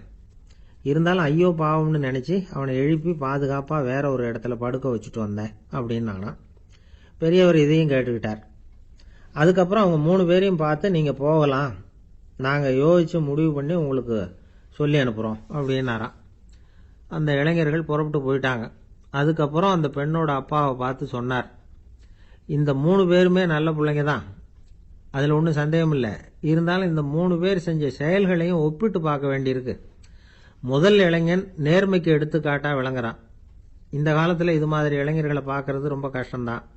இருந்தாலும் அவன் கடமையை தான் செஞ்சான். 2வது இளைஞன் நல்ல வீரன், தைரியசாலி. ஒரு வீரன் எதை செய்யணுமோ அதைத்தான் இவன் செஞ்சான். இவன் ஒரு லட்சிய மனிதன். 3வது இளைஞன் தன்னுடைய பகைவனுக்கே உதவி செஞ்சிருக்கான். அவன் உயிரை காப்பாற்றியிருக்கிறான். பகைவனுக்கு அருள்வதுங்கிறது ஒரு சாதாரண மனுஷனால செய்யக்கூடிய காரியம் இல்லை. பகையை மறக்கிறதும் பகைவனுக்கு அருள்வதும் தெய்வீக பண்புகள். அதனால் இவனையே உன்னுடைய மகளுக்கு ஏற்ற மாப்பிள்ளையா தேர்ந்தெடுக்கலாம் அப்படின்னு சொன்னாங்களாம். ஒரு நல்ல நாளில் அவங்களுக்கு திருமணம் நல்ல விதமாக நடந்து முடிஞ்சுதான். இது சுவாமி சின்மயானந்தர் சொல்லியிருக்கிற ஒரு கதை. இதிலிருந்து நாம் புரிந்து கொள்ள வேண்டிய ஒரு கருத்து, நமக்கு கெடுதல் பண்ணவங்களுக்கும் நாம் நல்லது செய்யணும். ஆனால் நடைமுறையில் அப்படி நம்மளால் செய்ய முடியறதில்ல. அதுதான் சிக்கல். நம்மால் ஒருத்தங்கிட்ட கேட்டேன், ஏண்டா உன்னுடைய பகைவன் ஒருத்தன் அது மாதிரி ஒரு மலைப்பாத மதகு கட்டையில் படுத்திருந்தா உடனே நீ என்ன நினைப்ப அப்படின்னு கேட்டோம். இது ஒரு அருமையான சந்தர்ப்பம்னு நினைப்பேன் அப்படின்னா. எதுக்குன்னு கேட்டோம். அவனை அந்த பக்கமாக உருட்டி கீழே தள்ளுறதுக்கு அப்படின்னா. ஒரு புகழ்பெற்ற ஜப்பானிய சாமுராய் வீரன் வாள் வீசுறதுல ரொம்ப கெட்டிக்காரன். ஒரு கடுமையான போரில் கலந்து கொண்டுட்டு களைச்சி போய் திரும்பி வந்தான். படுக்கையில் விழுந்தான். பக்கத்தில் என்னமோ சத்தம் கேட்டுது. திரும்பி பார்த்தான். ஒரு எலி அவனை முறைச்சி பார்த்துக்கிட்டு இருந்தது. உடனே வாழை உருவனா வீசினான். தப்பிச்சிட்டு ஓடி போச்சு. எவ்வளோ முயற்சி பண்ணி பார்த்தா முடியல. கடைசியில் அந்த வாள் முறிஞ்சு போனது தான் மிச்சம். ஒரு பக்கம் அவனுக்கு இது அவமானமாக போயிட்டுது, இன்னொரு பக்கம் பயமாக போயிட்டுது. எவ்வளவோ போர்களில் எதிரிகளை பந்தாடினவன் அவன் ஒரு எலிகிட்ட தோத்து போயிடுறதா அவனால் சகிச்சிக்க முடியல. மனைவி கிட்ட சொன்னான் இப்படி நடந்துட்டுதுன்னு. அவன் சிரிச்சா. உங்களுக்கு புத்தியே இல்லை, எலியை போய் யாராவது வாளால் வெட்டுவாங்களா அப்படின்னு அந்த அம்மா சொன்னதும், நீ என்ன சொல்கிறேன்னா, ஒரு பூனையை கொண்டுட்டு வந்துட்டா போதும், அதுக்கப்புறம் ஏன் எலி வரப்போகுது அப்படின்னு அந்த அம்மா. உடனே ஒரு பூனை வந்து சேர்ந்தது. அது சாதாரண பூனை இல்லை, வீர சாகசங்கள்லாம் செஞ்சு பழக்கப்பட்ட பூனை. பெரிய இடத்துல வளர்ந்தது. அதை கொண்டுட்டு வந்துட்டாங்க. அந்த பூனை குறிப்பாத்து எலி மேலே பாஞ்சுது. ஆனால் அந்த எலியை சுலபமாக தப்பிச்சு போட்டுது. அடுத்தபடியாகவும் பாயறதுக்கு முயற்சி பண்ணிச்சு அந்த பூனை. ஆனால் அந்த எலியோ ரொம்ப தந்திரமாக திடீர்னு அந்த பூனையின் முகத்துக்கு நேராக பாஞ்சுது. அவ்வளவுதான். அந்த பூனை பயந்து போய் ஒரே தாவா தாவி ஜன்னல் வழியாக வெளியில் ஓடி போச்சு. அந்த வீரனுக்கு இது ஒரு பெரிய அதிர்ச்சியாக இருந்தது. அடுத்தபடியாக யோசனை பண்ணான். ராஜா வளர்த்துக்கிட்டு இருந்த அரண்மனை பூனையை ஒரு நாள் இரவலாக கேட்டு வாங்கிட்டு வந்தான். ஊர் உலகம்லாம் பேர் வாங்கின பூனை இது. அந்த பூனையாலும் அந்த எலியை ஒன்றும் செய்ய முடியல. வீரனுக்கு ரொம்ப அதிர்ச்சி. அந்த அரண்மனை பூனைகிட்டேயே போய் புலம்புனான். அரண்மனை பூனையே, நீயே தோத்து போயிட்டியே, இனிமே நான் என்ன செய்ய முடியும்னா. அந்த பூனை சிந்திச்சுது. அப்புறம் சொல்லிச்சு, இந்த காரியத்துக்கு இந்த மேல்மட்ட விவகாரம்லாம் சரிப்பட்டு வராது. சாதாரண வீட்டு பூனை கிடைச்சதுன்னா அதை கொண்டுட்டு வந்து விட்டுப்பார் அப்படின்னது. சாதாரண பூனையால் என்ன செஞ்சிட முடியும்னா இவன் நம்பிக்கை இல்லாமல். இப்போ அந்த அரண்மனை பூனை சொல்லிச்சு, பெரிய வீட்டு பூனையெல்லாம் நல்லா சாப்பிட்டு தூங்கி பழக்கப்பட்டிருக்கோம். அதுக்கெல்லாம் ராஜதந்திரம் தெரியும். ஆனால் எலி பிடிக்க தெரியாது. அதுக்கான வளர்ப்பும் இல்லை, பயிற்சியும் இல்லை. ஏன்னா அதுக்கெல்லாம் பசி கிடையாது. சாதாரண வீட்டு பூனை அப்படி இல்லை. பசிக்கு ஆகாரம் தேடி அலையும். எலிகளை பிடிச்சி சாப்பிட்டுட்டு தான் உயிர் வாழும். அதனால் அதுகளுக்கு எலியை பிடிக்கிற எல்லா உத்திகளும் தெரியும், எங்களுக்கு தெரியாது அப்படின்னது. அது சரியே, அதுவும் பூனை தான், நீயும் பூனை தான். அதால் முடிகிற காரியம் ஏன் உன்னால் முடியல அப்படின்னு கேட்டான் இவன். இதுக்கு அந்த பூனை சொல்லிச்சு, இதே கேள்வியை நானும் கேட்டேன். உன்னுடைய தந்திர முறை என்னன்னு கேட்டேன். அதுக்கு பதில் சொல்லாமல் படுத்து தூங்கி போச்சு. அதை மறுபடியும் எழுப்பி கேட்டேன். அதுக்கு கோவம் வந்துட்டுது. இதில் என்ன தந்திர முறை வேண்டியிருக்கு? நான் ஒரு பூனை, அவ்வளவுதான். பூனைன்னா பூனை, பூனை எலியை பிடிக்கும், நான் எலியை பிடிக்கிறேன், அவ்வளவுதான்னுது அப்படின்னு சொல்லி விவரமாக சொல்லிச்சு அந்த அரண்மனை பூனை. உடனே ஒரு சாதாரண பூனையை கொண்டுட்டு வந்துட்டாங்க. கொண்டாந்து விட்டா அது பார்க்கறதுக்கு ரொம்ப சாதாரணமாக தெரிஞ்சுது. இந்த வீரனுக்கு நம்பிக்கை வரல. இருந்தாலும் அதை கொண்டுட்டு வந்து வீட்டுக்குள்ளே விட்டான். ஒரே நிமிஷம் அந்த எலியை கவிட்டு வெளியில் ஓடி போச்சு. மேலிடத்து பூனைகள்லாம் இதை வேடிக்கை பார்த்துக்கிட்டு வெளியில் நின்றுக்கிட்டு இருக்குது. எல்லாரும் மெதுவாக அந்த பூனையை நெருங்கி, உங்ககிட்ட அப்படி என்ன தனிப்பட்ட திறமை, அதோட ரகசியம் என்னன்னு கேட்டாங்க. அந்த சாதாரண பூனை ரொம்ப சாதாரணமாக சொல்லிச்சான், அதெல்லாம் எனக்கு தெரியாது, நான் பூனை, அவ்வளவுதான், நீங்களும் பூனையா இருங்க அப்படின்னு சொல்லிவிட்டு அந்த பூனை தன்னுடைய வாயில கவிய எலியோடு அங்கிருந்து நடந்து போச்சு. இந்த கதையிலிருந்து நாம புரிஞ்சிக்க வேண்டிய தத்துவம் என்னன்னா, நீயாக இரு. இதுதான் அந்த தத்துவம். நம்ம ஒவ்வொருத்தருக்கு உள்ளேயும் ஒரு தனித்தன்மை இருக்கு. இதை அவங்கவுங்க புரிஞ்சுக்கிட்டு உண்மை இயல்பு புரிஞ்சுக்கணும். நம்முடைய இயல்பு என்னங்கிறது நமக்கு தெரியணும். அதை கண்டுபிடிக்கிறது தான் உண்மையான கலை. ஒரு பெரிய மனுஷன் வாயை அகலமாக திறந்து வச்சுட்டு தூங்கிட்டு இருந்தான். உடனே ஒரு எலி உள்ளே பூந்துட்டு தான். வீட்டு வேலையாள் டாக்டருக்கு ஃபோன் பண்ணான், எங்கள் முதலாளி வாய்க்குள்ளே ஒரு எலி பூந்துட்டுது டாக்டர் அப்படின்னா. நான் உடனே புறப்பட்டு வரேன், அதுக்கு முன்னாடி நீ ஒரு ரொட்டி துண்டை எடுத்து ஒரு வாய்க்கு முன்னாடி காட்டு, உள்ளே போன எலி வெளியில் வந்துடும்னார் டாக்டர். சரின்னு சொல்லிவிட்டான். கொஞ்ச நேரத்தில் டாக்டர் அங்கே போய் சேர்ந்தார். அப்போ வேலைக்காரன் ஒரு பெரிய மீனை அவர் வாய்க்கு நேராக இப்படியும் இப்படியும் ஆட்டிக்கிட்டு இருந்தான். நான் ரொட்டி துண்டை தானே காட்ட சொன்னேன்னார் டாக்டர். அவன் சொன்னான், எலியை வெளியில் கொண்டுட்டு வர்றதுக்கு ரொட்டி துண்டை காட்ட சொன்னீங்க டாக்டர், அதுக்கப்புறம் அந்த எலியை துரத்திக்கிட்டு ஒரு பூனை உள்ளே போயிருக்கு, அதுக்காக தான் இந்த மீனை காட்டிகிட்டு இருக்கேன் நானா. இது எதுக்குன்னா, இப்படி வேடிக்கையாக சொல்றது, பூனை பூனையாக இருக்க வேண்டும், எலி எலியாக இருக்க வேண்டும், மனுஷன் மனுஷனாக இருக்க வேண்டும் அப்படிங்கிறத புரிஞ்சுக்கிறது. நாமாக இருக்கிற வரை வெற்றி நிச்சயம். ஒரு நண்பர் ஆனந்தமா சிகரெட் பிடிச்சிக்கிட்டு இருந்தார். இந்த பழக்கத்தை விட்டுவிடுங்களேன் அப்படின்னு சொல்லி பார்த்தோம். விட்டுடலாம்னு தான் பாக்குறேன், ஆனா முடியலையேன்னார். மனசு வச்சா எல்லாம் முடியும் அப்படின்னோம். அவர் கொஞ்ச நேரம் யோசனை பண்ணார். அப்புறம் சொன்னார், சரி சார், இதுதான் நான் பிடிக்கிற கடைசி சிகரெட் அப்படின்னு சொல்லி ரொம்ப அழுத்தமா புகையை உள்ளுக்கு இழுத்தார். அதுக்கப்புறம் அந்த துண்டு சிகரெட்டை வீசி எறிஞ்சுட்டார். ஒருத்தர் இது மாதிரி தீர்மானம் பண்ணி தன்னுடைய கடைசி சிகரெட்டை தூக்கி எறிஞ்சுட்டாருன்னா அது ஒரு பெரிய விஷயம்தான். அதுக்கு பிறகு அவர் உடம்புல படிப்படியா என்னென்ன மாற்றங்கள் நடக்கும் அப்படிங்கறத பத்தி ஒரு விவர பட்டியலே வெளியிட்டு இருக்கிறாங்க. அது என்ன விவரம் தெரியுமா? ஒருத்தர் புகைப்பிடிக்கிற பழக்கத்தை நிறுத்துறாருன்னு வச்சுங்க. அப்படி அவர் நிறுத்தின 20 நிமிடங்களுக்குள்ள உயர் ரத்த அழுத்தம், உடல் வெப்பம், நாடி துடிப்பு இதெல்லாம் சரியான நிலைமைக்கு வந்துருதான். 8 மணி நேரத்துக்குள்ள இந்த ஸ்மோக்கர்ஸ் பிரீத் அப்படிங்கிற தன்மை மறைஞ்சிருதான். ரத்தத்துல உள்ள கார்பன் மோனாக்சைடு அளவு குறையுதான், ஆக்சிஜன் அளவு கூடுதான், சரியான அளவுக்கு வந்துருதான். ஒருத்தர் கடைசி சிகரெட்டை தூக்கி எறிஞ்சுட்டாருன்னா 24 மணி நேரத்துக்குள்ள மாரடைப்பு ஏற்படுறதுக்கான வாய்ப்பு குறைஞ்சுடுதான். 48 மணி நேரத்துக்குள்ள உணர்வு நரம்புகளின் முனைப்பகுதிகள் மறுபடியும் ஒன்னு சேர்ந்துருதான். அதனால நாக்கு சுவை உணர்வு, மூக்கின் முகரும் சக்தி இதெல்லாம் மேம்படுதான், நல்ல நிலைமைக்கு வந்துருதான். சிகரெட்டை நிறுத்தின 3 நாளுக்குள்ள மூச்சு விடுறது சுலபமாயிடுதான். இப்படி அவங்க பட்டியல் நிறைய சொல்றாங்க. 2 அல்லது 3 மாசத்துக்குள்ள என்ன ஆகும் தெரியுமா? ரத்த ஓட்டம் மேம்படுது, நடக்கிறது சுலபமாயிடுது. நுரையீரல் கொள்ளளவு 30% அதிகரிக்குது. 1-9 மாசத்துக்குள்ள சுவாச குறைபாடுகள் நீங்குது. நுரையீரல்ல இருக்கக்கூடிய இந்த அசுத்தம் வடிகட்டும் திசுக்கள் சரியா வேலை செய்ய ஆரம்பிச்சிருது. 1 வருஷத்துக்குள்ள இந்த இதய அழுத்த நோய்க்கான வாய்ப்பு பாதியா குறைஞ்சிருது. இந்த சிகரெட்டை நிறுத்தின 5 வருஷத்துக்குள்ள ஒரு நாளைக்கு 1 பாக்கெட் சிகரெட் பிடிக்கிறவர்கள்ல நுரையீரல் புற்றுநோயினால சாகிறவர்கள் எண்ணிக்கை பாதியா குறைஞ்சிருது. புற்றுநோய் செல்கள் சீரமைக்கப்படுது. ஆக ஒருத்தர் புகைக்கிறத விட்டுணும்னு தீர்மானம் பண்ணி தன் கையில இருக்கிற சிகரெட்டை இதுதான் கடைசின்னு சொல்லி தூக்கி எறிஞ்சுட்டா அதுக்கப்புறம் படிப்படியா இவ்வளவு நன்மைகளும் மாற்றங்களும் ஏற்படுறதாக இந்த அமெரிக்கன் கேன்சர் சொசைட்டி தெரிவிச்சிருக்குது. அதனால புகைப்பழக்கம் உள்ளவங்க இதெல்லாம் கொஞ்சம் யோசிச்சு பார்த்து அந்த பழக்கத்தை விட்டு விடுறது ரொம்ப நல்லது. ஆனா அதையெல்லாம் நாம சொன்னா யாரு கேட்கறாங்க? என்னுடைய நண்பர் ஒருத்தர் புகைப்பழக்கம் உள்ளவர். அவர் என்கிட்ட சொன்னார், சார், சிகரெட் பிடிக்கிற பழக்கத்தை விட்டு விடுறது என்னை பொறுத்த வரைக்கும் ஒன்றும் பெரிய கஷ்டமான செயல் இல்லை, அது ரொம்ப சுலபம் அப்படின்னார். எப்படி சொல்றீங்கன்னு கேட்டேன். நான் ஏற்கனவே 20 தடவை அந்த பழக்கத்தை விட்டுருக்கேன் சார் அப்படின்னா. ஊர்ல ஒரு சிற்பி இருந்தார். சிற்பின்னா அவர் ரொம்ப திறமை உள்ளவர். அதாவது எங்கேயாவது ஒரு கல்லு கிடந்தா போதும், அதை அப்படியே எடுத்துட்டு வருவார். கொஞ்ச நாள் கழிச்சு அவர் இடத்துக்கு போய் பார்த்தா அழகா ஒரு சிற்பம் உட்கார்ந்துருக்கும். இந்த கல்லா கிடந்தது சிற்பமா மாறி இருக்கும். அந்த அளவுக்கு பண்ணிவிடுவார். அப்பேற்பட்ட சிற்பி. எப்படிங்க அவ்வளவு மோசமான ஒரு கல்லுல இருந்து இவ்வளவு அழகா ஒரு சிற்பத்தை உங்களால வடிக்க முடிஞ்சது அப்படின்னு கேட்டா, அது ஒன்றும் பெரிய விஷயம் இல்லைங்க. இந்த சிற்பம் ஏற்கனவே அந்த கல்லுக்குள்ள இருந்தது. இதை சுத்தி இருக்கிற வேண்டாத பகுதிகளை எல்லாம் உளியால கொத்தி எடுத்துவிட்டேன், அவ்வளவுதான் என் வேலை. உடனே உள்ள இருந்த இது வெளியில வந்துட்டுது அப்படிம்பார். அந்த அளவுக்கு திறமைசாலி. ஒரு சின்ன பாறை இல்லைன்னா கருங்கல்ல பார்த்துட்டாருன்னா போறோம், விடமாட்டார். அந்த கல்லோட அமைப்பை கவனிச்சு பார்த்துட்டு இதுக்குள்ள ஒரு வீரன் ஒளிஞ்சிருக்காம்பார். அவர் கண்ணுக்கு தெரியும். இந்த கல்லுக்குள்ள ஒரு துறவி உட்கார்ந்துருக்காரும்பார். நமக்கெல்லாம் வெறும் கல்லாதான் தெரியும். இந்த கல்லுக்குள்ள ஒரு நடன மங்கை நடனம் ஆடிக்கிட்டு இருக்கா அப்படிம்பார். உடனே அந்த கல்லை கொண்டுகிட்டு வருவார். அவர் சொன்னது மாதிரியே உள்ள இருக்கிற அவங்களையெல்லாம் வெளியில கொண்டுட்டு வந்துருவார். அதாவது வேண்டாத பகுதிகளை எல்லாம் கொத்தி எடுத்துருவார்.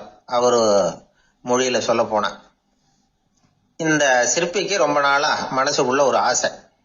அதாவது உண்மை, தூய்மை இதுக்கு உதாரணமா இருக்கக்கூடிய புத்தர் சிலைய வடிக்கணும் அப்படிங்கிறது அவரோட ஆசை.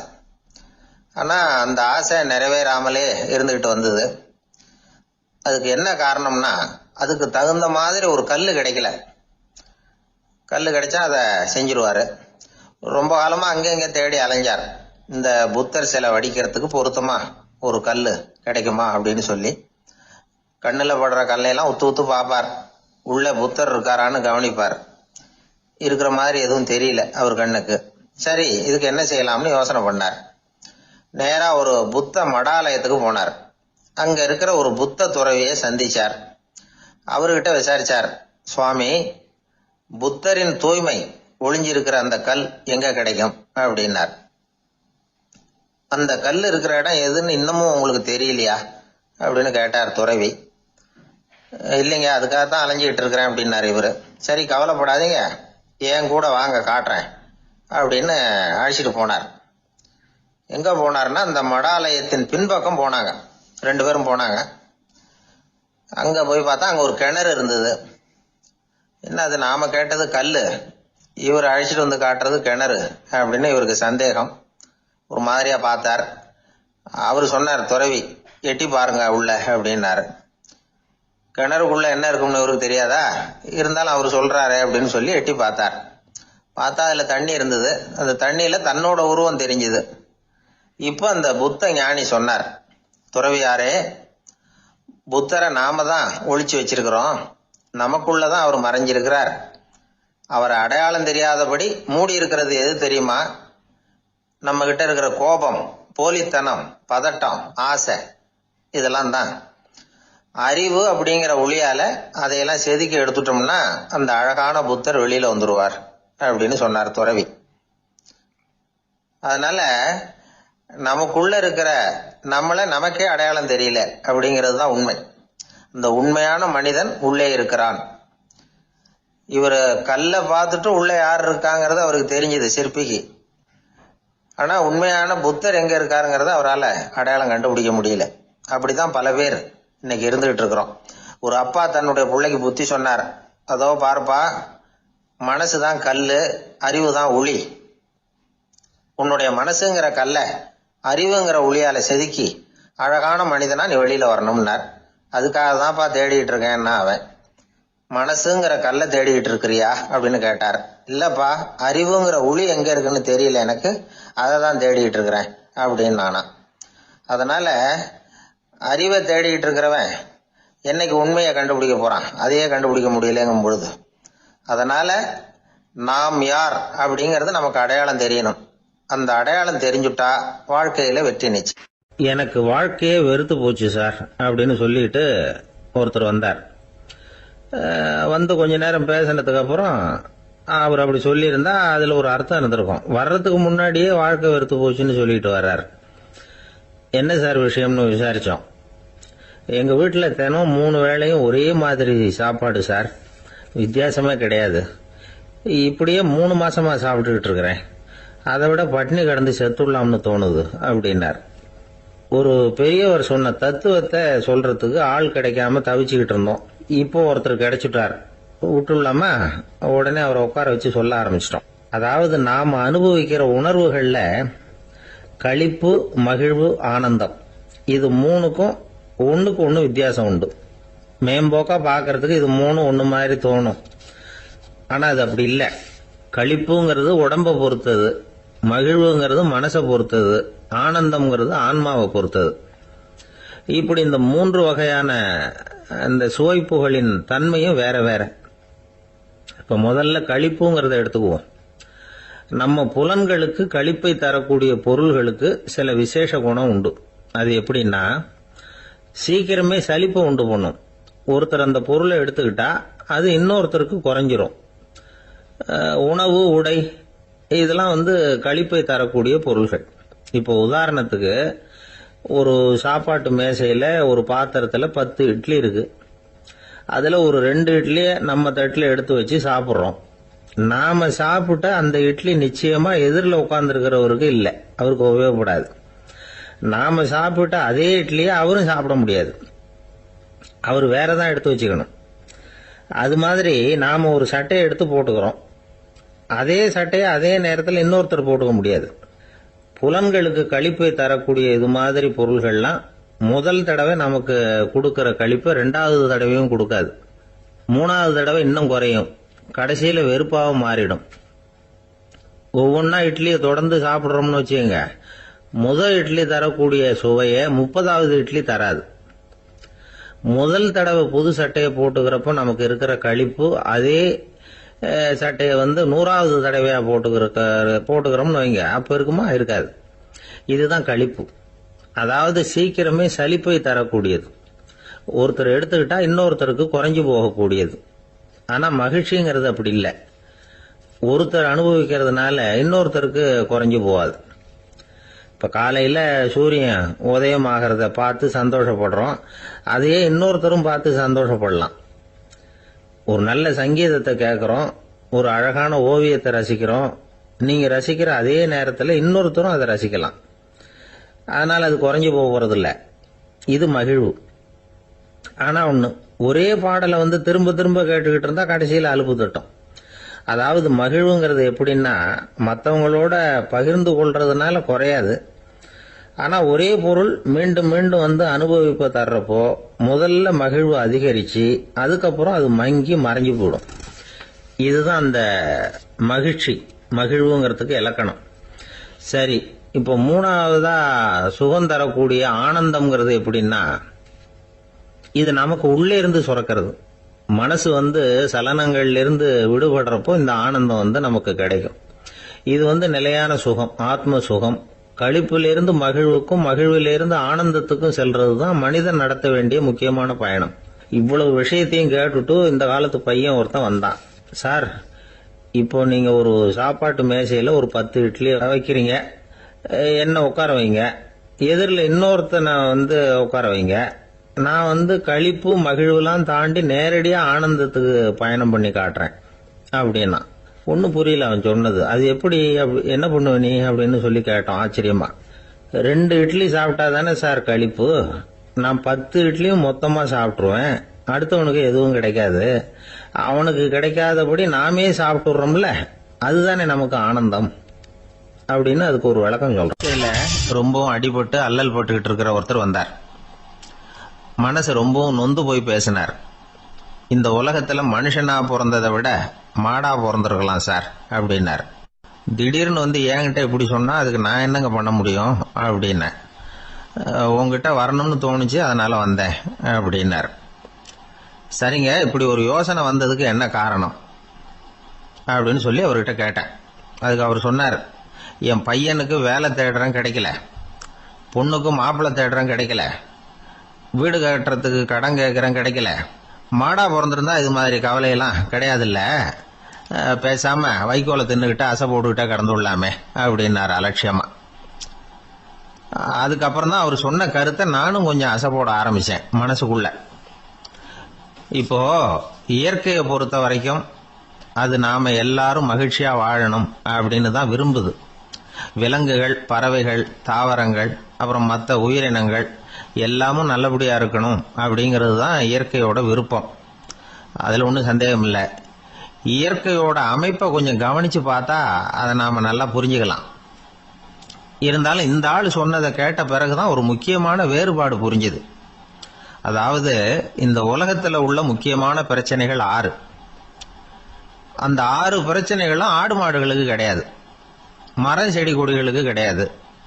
ஆனா மனுஷன் அந்த 6 பிரச்சனைகளையும் சந்திக்க வேண்டியிருக்கு. சரி, அந்த 6 பிரச்சனைகள் என்னென்ன தெரியுமா? முதல்ல, இந்த ஆடு மாடுலாம் நமக்குன்னு சொந்தமா ஒரு வீடு இல்லையே அப்படின்னு கவலைப்பட்டுக்கிட்டு இருக்கிறது இல்ல. ஆனா மனிதனுக்கு வீடு தேவைப்படுது. இது ஒரு வித்தியாசம். இப்ப 2வது பிரச்சனை என்னன்னா ஆடை பிரச்சனை. ஒரு கோழியோ சேவலோ நாம போட்டுக்கிறதுக்கு ஒரு சட்டை இல்லையே அப்படின்னு கவலைப்படுறது இல்ல. ஆனா மனுஷனுக்கு அந்த கவலை உண்டு. சரி, இப்போ 3வது என்னன்னு பார்த்தா கல்வி பிரச்சனை. ஒரு பசுமாடு கவலையோட நின்றுகிட்டு இருக்கு அப்படின்னு வச்சுக்குவோம். நீங்க அதுகிட்ட போய், ஏன் பசுமாடை கவலையோட நின்றுகிட்டு இருக்கிற அப்படின்னு கேட்குறீங்க. என் கண்ணுக்குட்டிக்கு எல்கேஜியில் இடம் கிடைக்கல, டொனேஷன் கொடுக்கறதுக்கு கையில் பணமும் கிடையாது, சிபாரிசுக்கு யாரை பிடிக்கிறதுன்னு தெரியல, இப்படியா சொல்லிட்டு இருக்கோம். அதுக்கு அந்த கவலையெல்லாம் கிடையாது. ஆனால் மனிதனுக்கு அந்த கவலை உண்டு. 4வது என்னன்னு பார்த்தீங்கன்னா வேலை வாய்ப்பு பிரச்சனை. வேலை கிடைக்கலையே அப்படின்னு வேப்ப மரம் கவலைப்படுறது இல்லை, ஆனால் மனுஷன் கவலைப்படுறான். 5வது என்னன்னு பார்த்தா கல்யாண பிரச்சனை. எரும மாடு, பசுமாடு எல்லாம் பொண்ணுக்கு மாப்பிள்ளை தேடிட்டாலே இது பேப்பரில் மணமகன் தேவை அப்படின்னு விளம்பரமாக கொடுக்குது, அதெல்லாம் கிடையாது. 6வது என்னன்னு பார்த்தீங்கன்னா பணம் சம்பந்தமான பிரச்சனை.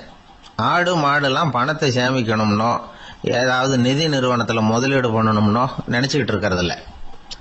பணத்தை எப்படி காப்பாத்துறது அப்படிங்கிற கவலையும் அதுகளுக்கு கிடையாது. குதிரை குளம்போட பிறகுது, அதனால அது காடு மேடெல்லாம் கவலை இல்லாம தெரியலாம். ஆடு உடம்புல ரோமத்தோட பிறகுது, அதனால அது குளிரை பத்தி கவலைப்பட வேண்டிய அவசியம் இல்லை. ஆனா மனுஷனை பாத்தீங்கன்னா அவன் தான் ஒண்ணுமில்லாம பிறக்கிறான்.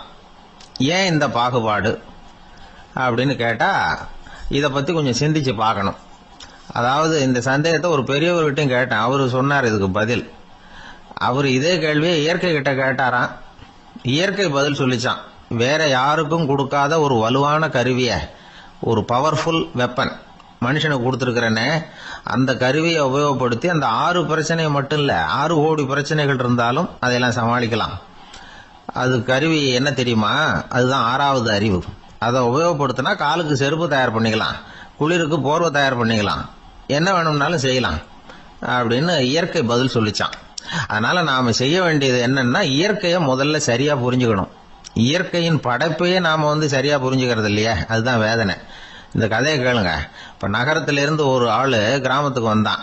அங்க ஒரு சிறுவன் மாடு மேய்ச்சிக்கிட்டு இருந்தான். நகரத்து ஆள் சொன்ன, எவ்வளவு அழகான பசு, அது சரி இதுக்கெல்லாம் ஏன் கொம்பு இல்லைன்னா.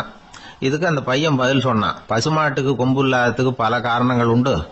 கண்ணுக்குட்டியா இருந்தா கொம்பு இருக்காது, பசு வளர்ந்து பெருசானதுக்கு அப்புறம் தான் கொம்பு முளைக்கும், இது ஒரு காரணம். சில சமயம் வளர்ற கொம்பு எடுத்து விடுறது உண்டு, அது ஒரு காரணம். ஆனா இதுக்கு ஏன் கொம்பு இல்லைன்னு கேக்குறீங்க, அதுக்கு என்ன காரணம்னா இது பசு இல்ல குதிரை அப்படின்னானா.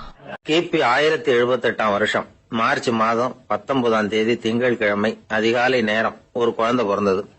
எங்க தெரியுமா? காஸ்பியன் கடலுக்கு தெற்கே பாரசீக மொழி வழங்கிய தபரிஸ்தான் மாநிலத்துல ஜீலான்கிற புனித நகர், அதோட புறநகர் பகுதியில உள்ள நீப்புங்கிற ஊர்ல தான் அந்த குழந்தை பிறந்தது. அந்த இடம் இப்போ ரஷ்யாவில் இருக்கு. அந்த குழந்தை யாருன்னு நினைக்கிறீங்க? அதுதான் முஹித்தீன் பெருமான், ஆன்மீக சாதனைகள் புரிந்த மகான் முஹித்தீன் ஆண்டகை. தன்னுடைய 18வது வயசுல உயர்கல்விக்காக ஜீலான் நகரத்தை விட்டு பகுதாத் நகரத்துக்கு புறப்பட்டு போறார். இளம் பிராயம் தானே, அதனால துணைக்கு ஒரு வர்த்தக கூட்டத்தோட சேர்ந்து போயிட்டு இருக்கிறார். ரொம்ப தூரம் போகணும், ஒவ்வொரு இடமா தங்கி தங்கி போயிட்டு இருக்கிறாங்க. ஒரு இடத்துல ஒரு கொள்ளை கூட்டம் பயங்கரமான ஆயுதங்களோட அவங்கள வழிமறிச்சுட்டுது. அந்த வர்த்தக கூட்டம் வச்சிருந்த பொருள்களை எல்லாம் அவங்க பறிச்சு விடுறாங்க. இவங்களும் பயந்துகிட்டு இருந்தது எல்லாத்தையும் அவங்க கிட்ட கொடுத்துடுறாங்க. முஹித்தீன் ஆண்டகை மட்டும் இதையெல்லாம் பார்த்துக்கிட்டு தனியா ஒதுங்கி நிக்கிறார். ஒரு 18 வயசு பையன் மட்டும் இப்படி தனியா அநாத சிறுவன் மாதிரி நின்றுட்டு இருக்கிறத அந்த கொள்ளை கூட்டத்துல இருந்த ஒருத்தன் பாக்குறான். கிட்ட நெருங்கி வர்றான். அலட்சியமாவும் கிண்டலாவும் உங்ககிட்ட ஏதாவது இருக்குதா அப்படின்னு கேக்குறான். இவங்கிட்ட என்ன இருக்க போகுது அப்படிங்கிற நம்பிக்கையில அவன் அப்படி கேக்குறான். உடனே இவரு, ஓ இருக்குதே, என்கிட்ட 40 தீனார் இருக்கு அப்படிங்கிறார். இப்படி சொல்லியும் அந்த கொள்ளைக்காரனுக்கு நம்பிக்கை வரல. என்னிடம் விளையாடாத, பொய் சொல்லாத, உண்மையை சொல்லு அப்படிங்கிறான் அவன். உண்மையைத்தான் சொல்றேன், என்கிட்ட 40 தீனார் இருக்கு அப்படிங்கிறார் இவர். எங்க வச்சிருக்கிற அப்படின்னு கேக்குறான். சட்டையின் விழாப்புறத்துல உள்ள பகுதியில அதை வச்சு தச்சிருக்கிறாங்க அப்படின்னு உண்மையை சொல்றார். உடனே கொள்ளை கூட்ட தலைவன் அதை கத்தியால கீறிப்பார் அப்படின்னு உத்தரவு போடுறான். அந்த சட்டையை கிழிக்கிறாங்க. உள்ள இருந்து 40 பொற்காசுகளும் பொல பொலன்னு கீழே கொட்டுச்சு. அதை பார்த்த உடனே அந்த கொள்ளை கூட்ட தலைவன் மலைச்சு போய் நின்னுட்டான். காசை பார்த்துட்டு அவன் மலைச்சு போல, பொய் பேசாத அந்த பையனோட நேர்மையை பார்த்துட்டு அவன் அப்படி நின்னான். மெதுவா அந்த பையன் கிட்ட வந்தான். ஏன்பா நீ என்ன பணக்கார குடும்பமா அப்படின்னு கேட்டான். அப்படிலாம் இல்ல, எனக்கு அப்பா இல்ல, அம்மா மட்டும்தான் உண்டு. எங்க அப்பா எனக்குன்னு விட்டு போன சொத்தே இந்த 40 தீனார் தான் அப்படின்னாரு இவர். அப்படி இருந்துமா உண்மை பேசணும்னு ஆசைப்பட்டேன், என்கிட்ட ஒண்ணும் இல்லைன்னு ஒரு வார்த்தை சொன்ன உன்னை விட்டுருப்போமே அப்படின்னா அவன். அப்படி இல்லைங்க, நான் இறைவன் திருநாமத்தை அறியக்கூடிய கல்வி ஞானத்துக்காக இப்ப போயிட்டு இருக்கிறேன். இறைவன் திருநாமத்தை உச்சரிக்க வேண்டிய நாவால பொய் பேசக்கூடாதுன்னு எங்க அம்மா சொல்லி இருக்கிறாங்க. அதனால நான் எப்பவுமே பொய் சொல்ல மாட்டேன் அப்படின்னு என்னுடைய தாய்க்கு வாக்கு கொடுத்திருக்கிறேன் அப்படின்னாரு அவர். முஹித்தீன் பெருமான் வார்த்தைகளை கேட்ட அந்த கொள்ளையர்கள் மனம் திருந்தி நல்லவங்களா ஆயிடுறாங்க. அந்த கொள்ளையர் தலைவன் பிற்காலத்துல ஒரு பெரிய மகான் ஆயிடுறார். பெரியவர்கள் வாழ்க்கையில நடக்கிற இது மாதிரி சம்பவங்கள் தான் நாம நல்ல விதமா வாழறதுக்கு துணையா இருக்கும். அந்த காலத்துல கொள்ளையர்களே பெரியவங்க செயலை பார்த்து மனம் திருந்தி இருக்கிறாங்க. இந்த காலத்துல யார் இப்படி இருக்கிறா? இந்த காலத்துல மகான் ஒருத்தரை பார்த்தேன், எனக்கு வேண்டியப்பட்ட மகான். ஏங்க நீங்களும் மகான் ஆகிறதுக்கு முன்னாடி கொள்ளை அடிச்சுட்டு இருந்தீங்களா அப்படின்னு கேட்டேன். அவர் மெதுவா கண்ணை திறந்து என்ன நிமிந்து பார்த்தார். அப்படி இல்லப்பா, நான் கொள்ளை அடிக்கிறதுக்காகத்தான் மகானாவே ஆகி இருக்கிறேன் அப்படின்னு சொல்லிவிட்டு மறுபடியும் கண்ணை மூடிட்டார். ஒரு நண்பர்கிட்ட பேசிக்கிட்டு இருந்தேன். அவருடைய உறவினர் ஒருத்தர் ஒரு நேர்முக தேர்வுக்கு போயிருந்தாராம், இன்டர்வியூக்கு. ரொம்பவும் பொறுப்பாகவும் கவனமாகவும் செயல்பட வேண்டிய பதவிக்கான நேர்காணல் அது. இவர் எழுத்து தேர்வுல ஏராளமான மதிப்பெண்கள் வாங்கிவிட்டார். அதனால அதை பத்தி கவலை இல்லை. இப்ப நேர்முக தேர்வுல தேர்வு பெறணும். ஏராளமான சான்றிதழ்கள் வச்சிருந்தார். நேர்காணல்ல கேட்கப்பட்ட எல்லா கேள்விகளுக்கும் சரியான பதில தான் சொன்னார். இருந்தாலும் பாருங்க, அந்த நேர்முக தேர்வுல அவர் தேர்ந்தெடுக்கப்படல. என்ன காரணம் அப்படின்னு பின்னாடி விசாரிச்ச போதுதான் விவரம் தெரிஞ்சுதான். அது என்ன ஆயிருக்குதுன்னா, அந்த நேர்காணலின் போது இவர் நடந்துகிட்ட முறையில சில தவறுகள் நடந்து போச்சான். முக்கியமா 2 தவறுகள். ஒண்ணு, அவங்க ஒரு கேள்வியை கேட்டு முடிக்கிறதுக்குள்ளேயே இவர் பதில் சொல்ல ஆரம்பிச்சுட்டாராம். ரெண்டாவது என்னன்னா, இவர் நாற்காலியில தாராளமா இயல்பா சாஞ்சி உட்காராம நாற்காலி முனையில உட்கார்ந்துருந்தாராம். இந்த 2 விதமான செயல்பாடுகளும் இவர் அவசரப்படுறவர், பதற்றப்படுறவர் அப்படிங்கறதுக்கான அடையாளங்கள். அதாவது கேள்வியை கேட்டு முடிக்கிறதுக்குள்ளேயே முந்திக்கிட்டு பதில் சொல்றது. ரெண்டாவது, நாற்காலியில இயல்பா தாராளமா உட்காராம நாற்காலி முனையில உட்கார்றது. பார்க்க போற வேலைக்கு அவசரம், பதற்றம் இது 2 இருக்கப்படாதான். அதனால மார்க் இருந்தும் சர்டிபிகேட் இருந்தும் அந்த வேலை வாய்ப்பு அவருக்கு கிடைக்கல. வேலை கொடுக்கறவங்க நம்ம கிட்ட இருந்து என்னதான் எதிர்பார்க்கறாங்க, இத தெரிஞ்சு வச்சுக்கிறது நல்லது. முதல்ல மற்றவர்களுடன் தொடர்பு கொள்ளும் திறமை, அதாவது எபிலிட்டி டு கம்யூனிகேட். நீங்க நினைக்கிறத அழகா தொகுத்து வகைப்படுத்தி சொல்ல தெரியுதான்னு பாப்பாங்க. உங்க திட்டங்களை அடுத்தவங்க ஏற்றுக்கொள்ளக்கூடிய விதத்துல வெளிப்படுத்துறதுக்கு உங்களால முடியுதான்னு பாப்பாங்க. இதுக்கு என்ன செய்யறது? குழப்பம் இல்லாம சிந்திக்கணும், குழப்பம் இல்லாம பேசணும். ரெண்டாவது விஷயம் என்னன்னா புத்திசாலித்தனம், அதாவது இன்டெலிஜென்ஸ். ஏத்துக்க போற வேலையை நல்ல விதமா செய்ய முடியுமா உங்களால? அதை எந்தெந்த வழியில செய்யலாம் அப்படிங்கறத உங்களால தீர்மானிக்க முடியுமா? அந்த வேலைக்கான புது புது யோசனைகளை உங்களால சொல்ல முடியுமா அப்படின்னு பாப்பாங்க. இது இன்டெலிஜென்ஸ். மூணாவது தன்னம்பிக்கை, அதாவது செல்ஃப் கான்பிடன்ஸ். உங்களுக்கு அது உண்டா அப்படிங்கறத கவனிப்பாங்க. எந்த சூழ்நிலையையும் சமாளிக்கணும், எப்படிப்பட்ட மனிதர்களையும் சமாளிக்கிற தைரியம் வேணும், அடுத்தவங்களை நமக்கு சாதகமா திருப்பக்கூடிய தன்னம்பிக்கை வேணும். நாலாவது பொறுப்புகளை முன்வந்து ஏற்றுக்கொள்ளுதல், வில்லிங்னஸ் டு அக்செப்ட் ரெஸ்பான்சிபிலிட்டி. பொறுப்புகள்ல இருந்து நழுவி போக ஆசைப்படாம செஞ்சு முடிக்கணும். அஞ்சாவது முன் வருதல், இனிஷியேட்டிவ். வேலையோட முக்கியத்துவம் உணர்ந்து அதை ஏத்துக்கிட்டு தகுந்த நடவடிக்கைகளை தயங்காம எடுக்கிறதுக்கு முன் வரணும். ஆறாவது என்னன்னு கேட்டீங்கன்னா தலைமைத்துவம், லீடர்ஷிப். 4 பேருக்கு தலைமை தாங்கி நல்ல விதத்துல நடந்துக்க தெரியுதா? ஏழாவது கற்பனை திறன், இமேஜினேஷன். சில பிரச்சனைகள் வரக்கூடும் அப்படின்னு முன்கூட்டியே யூகிச்சு அதுக்கு தகுந்த மாதிரி நடவடிக்கை எடுக்கிற திறமை உண்டா அப்படிங்கறத பாப்பாங்க. எட்டாவது என்னன்னா வளைந்து கொடுத்தல், பிளெக்சிபிலிட்டி. சூழ்நிலைக்கு தகுந்த மாதிரி, மாற்றங்களுக்கு தகுந்த மாதிரி அனுசரிச்சு நடந்துக்கிறதுக்கு தெரியுதா உங்களுக்கு அப்படிங்கறத கவனிப்பாங்க. அடுத்தது திறமைகளை வெளிக்கொணரும் திறமை, இன்டர்பர்சனல் ஸ்கில்ஸ். அடுத்தவங்க கிட்ட இருக்கிற திறமையை கண்டுபிடிச்சு அதை நல்ல விதத்துல ஊக்கப்படுத்தி பயன்படுத்த தெரியுதா அப்படின்னு பாப்பாங்க. ஆறாவது சுய அறிவு, செல்ஃப் நாலேஜ். அடுத்தவங்க நம்மளை பத்தி என்ன நினைக்கிறாங்க அப்படிங்கறத நம்மால புரிஞ்சுக்க முடியுதாங்கிறது முக்கியம். அடுத்தது போட்டி மனப்பான்மை, காம்படிட்டிவ்னஸ். அடுத்தவங்களை ஒப்பிட்டு பார்த்து அதை விட ஒரு படி மேல வரணுங்கிற குணம் வேணும். இதுக்கு அடுத்தது என்னன்னா குறிக்கோளை வெல்லுதல், கோல் அச்சீவ்மெண்ட். குறிக்கோளை சவாலா எடுத்துக்கிட்டு அதை அடையணும். அப்புறம் வேறுபட்ட திறமைகள், ஒகேஷனல் ஸ்கில்ஸ். பதவிக்கு வேண்டிய திறமைகள் தவிர மற்ற திறமைகள் எதுவும் உண்டாங்கிறது முக்கியம். நமக்கு வேலை கொடுக்கணும்னு நினைக்கிறவங்க நம்ம கிட்ட இருந்து இவ்வளவும் எதிர்பார்ப்பாங்க. அதுக்கு தகுந்த மாதிரி நம்மளை நாமே தயார்படுத்திக்கணும். எனக்கு வேண்டப்பட்ட ஒருத்தர் ஒரு இன்டர்வியூக்கு போயிட்டு வந்தார், நேர்காணலுக்கு. எப்படி இருந்தது இன்டர்வியூன்னு விசாரிச்சேன். நான் போனேன். அவர் கேட்ட எல்லா கேள்விக்கும் அவர் எதிர்பார்த்தது மாதிரியே எல்லா பதிலையும் சொன்னேன். கடைசியா நான் எதிர்பார்க்காத ஒரு தகவலை அவர் சொன்னார் அப்படின்னாரு. என்னன்னு கேட்டேன். அவரும் என்ன மாதிரியே இன்டர்வியூக்கு வந்தவர் தானா, சும்மா என்ன கேள்வி கேட்டுக்கிட்டு உட்காந்துருந்தாராம் அப்படின்னார்.